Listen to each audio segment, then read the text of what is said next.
क्या आपने mutual fund में निवेश करने से पहले अपना केवाईसी वैलिडेट कराया है? अगर नहीं तो ये एक छोटी सी गलती आपकी पूरी इन्वेस्टमेंट जर्नी में बड़ी रुकावट बन सकती है। म्यूचुअल फंड में निवेश करने का सबसे पहला और महत्वपूर्ण कदम है केवाईसी वैलिडेशन। इसके बिना आप ना तो नए फंड्स में इन्वेस्ट कर पाएंगे और ना ही मौजूदा इन्वेस्टमेंट्स को आसानी से मैनेज कर पाएंगे। पैन और आधार के माध्यम से अपना केवाईसी वैलिडेट करें और बिना किसी झंझट के निवेश के अवसर का लाभ उठा सकते हैं। केवाईसी वैलिडेशन क्यों ज़रूरी है? म्यूचुअल फंड में निवेश करना एक स्ट्रक्चर्ड प्रक्रिया है। इसमें सबसे पहले आपको अपने आइडेंटिटी और एड्रेस की वेरिफिकेशन करानी होती है, जिसे नो योर कस्टमर कहा जाता है। ये प्रक्रिया न केवल आपके फाइनेंशियल रिकॉर्ड्स को सुरक्षित रखती है बल्कि रेगुलेटरी रिक्वायरमेंट्स को भी पूरा करती है।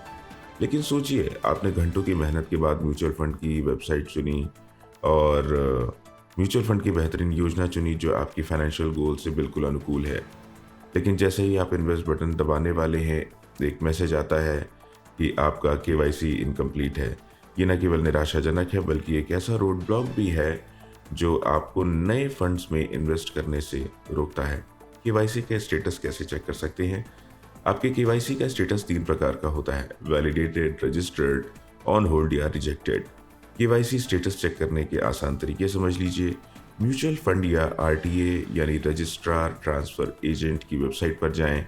यहाँ आपको केवाईसी स्टेटस जांचने का विकल्प मिल सकता है। सीडीएसएल वेंचर लिमिटेड की वेबसाइट पर जाएं, केवाईसी इंक्वायरी पर क्लिक करें, अपना 10 अंकों का पैन और कैप्चा भरें। सबमिट पर क्लिक करते ही आपका केवाईसी स्टेटस स्क्रीन पर दिख जाएगा। केवाईसी स्टेटस का क्या मतलब होता है? अगर आपका केवाईसी वैलिडेटेड है तो इसका मतलब है कि आप म्यूचुअल फंड की किसी भी योजना में कभी भी इन्वेस्ट कर सकते हैं। रजिस्टर्ड का क्या मतलब होता है? इसका मतलब है कि आप मौजूदा योजनाओं जैसे एसआईपीज, रिडेम्पशन, स्विचेस आदि को मैनेज कर सकते हैं, लेकिन नए फंड्स में निवेश करने के लिए आपको केवाईसी वैलिडेट कराना होगा। ऑन होल्ड या रिजेक्टेड क्या मतलब होता है? अगर आपका केवाईसी ऑन होल्ड या रिजेक्टेड है तो इसका मतलब है कि आपके डॉक्यूमेंट्स अधूरे हैं या कोई जानकारी मिसिंग है। इसे ठीक करने के लिए आपको केवाईसी वैलिडेशन की प्रक्रिया दोबारा करनी होगी। केवाईसी वैलिडेशन कैसे किया जा सकता है? पहला तरीका ऑनलाइन है। ये सबसे तेज और सुविधाजनक तरीका होता है। अपनी एएमसी यानी एसेट मैनेजमेंट कंपनी की वेबसाइट पर जाएं, पैन और आधार डिटेल्स भरें, आवश्यक डॉक्यूमेंट्स अपलोड करें और प्रक्रिया पूरी कर सकते हैं। दूसरा है ऑफलाइन तरीका। केवाईसी फॉर्म को एएमएफआई, एएमसी या आरटीए की वेबसाइट से डाउनलोड करें। फॉर्म को सही जानकारी के साथ भरें, अपने नज़दीकी एएमसी या आरटीए ऑफिस में जाकर फॉर्म जमा करें। दोनों तरीकों से केवाईसी वैलिडेशन आसान है, लेकिन ऑनलाइन तरीका आधुनिक और सुविधाजनक और तेज दोनों है। केवाईसी वैलिडेशन ना कराने के नुकसान समझ लीजिए। अगर आपने अपना केवाईसी वैलिडेट नहीं कराया है तो नए फंड्स में निवेश नहीं कर सकते। आप म्यूचुअल फंड की किसी भी नई योजना में निवेश करने से वंचित रह सकते हैं। मौजूदा निवेश मैनेज करना मुश्किल हो जाएगा। आपके मौजूदा एसआईपीज या अन्य योजनाओं में भी परेशानी आ सकती है।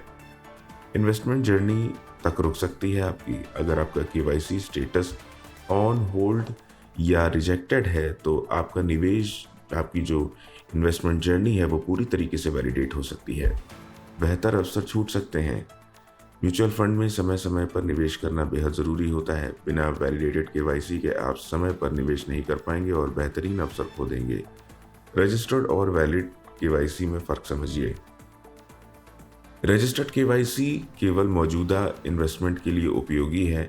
आप अपने वर्तमान फंड्स को मैनेज कर सकते हैं, लेकिन नए फंड्स में निवेश के लिए आपको केवाईसी वैलिडेट करना होगा। वैलिडेटेड केवाईसी पूरी तरह से वेरीफाइड होता है और आपको किसी भी म्यूचुअल फंड योजना में निवेश करने की अनुमति देता है। केवाईसी वैलिडेशन को हल्के में ना लें। सेबी के मुताबिक वैलिडेटेड केवाईसी का मतलब है कि आपका पैन और आधार पूरी तरह से वेरीफाई हो चुका है। ये आपके निवेश को सुरक्षित और आसान बनाता है। म्यूचुअल फंड निवेश की दुनिया में वैलिडेटेड केवाईसी को एक गोल्डन टिकट माना जाता है जो आपकी फाइनेंशियल जर्नी को सीमलेस बनाता है। म्यूचुअल फंड में निवेश की जो यात्रा है वो केवाईसी वैलिडेशन से शुरू होती है। अगर आपका केवाईसी वैलिडेटेड नहीं है तो ये निवेश की हर प्रक्रिया में बाधा बनेगा। एक छोटा सा कदम है, लेकिन इसका प्रभाव बहुत बड़ा है। इसलिए अगर आपने अभी तक अपना केवाईसी वैलिडेट नहीं कराया है तो आज ही इसे पूरा करें। ये ना केवल आपकी निवेश प्रक्रिया को सुगम बनाएगा बल्कि भविष्य के फाइनेंशियल गोल्स को भी सुरक्षित करेगा।